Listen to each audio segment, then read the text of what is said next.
So we're strolling around on the farm today.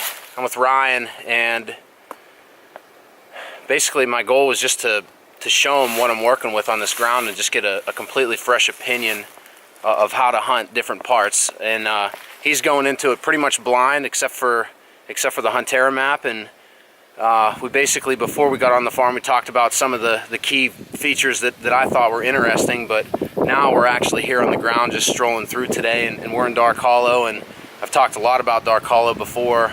It's 14 acres, but it's really interesting because there's a couple ridges come off of it, and it's crazy thick. It's got 3 ravines or draws in it, and I don't know, I found it pretty interesting, and I had some good hunts here. And then Ryan dove in, and he's basically pinpointed, literally getting on here and spending about 45 minutes, he's pinpointed 3 different stands that are all hunting they're kind of all hunting the same spot, right?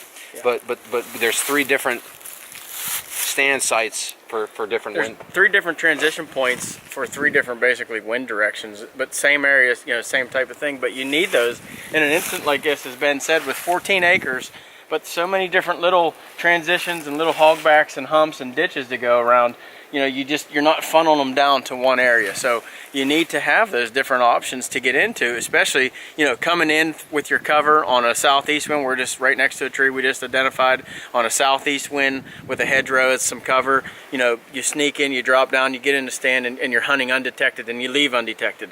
And literally, I guess 100 yards, you know, to the west, southwest, there's another hog back over there that you would come in from a completely different direction. So basically you're hunting an area that we identified as a quote-unquote bedding area, an area that's holding the deer, but 2 different access points, 2 different tree stands within 75 yards of each other. And you need those type of areas, especially when you're starting to hunt, when you're trying to single out deer and hunting mature deer, or more importantly a mature single buck, one buck that you've identified. You know, he's going to use this area. This is his area. He knows it inside and out. He knows every one of these ravines, and he knows how to use it with the wind to his advantage. So you need to identify those spots and have them in the back of your mind.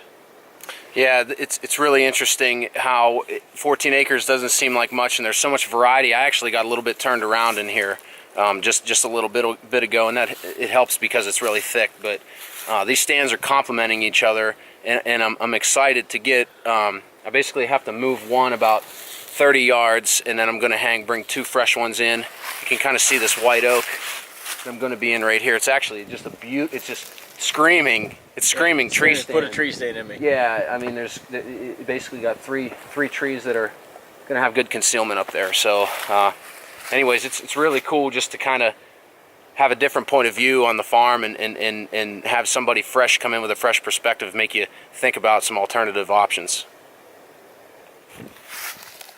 Dude, that was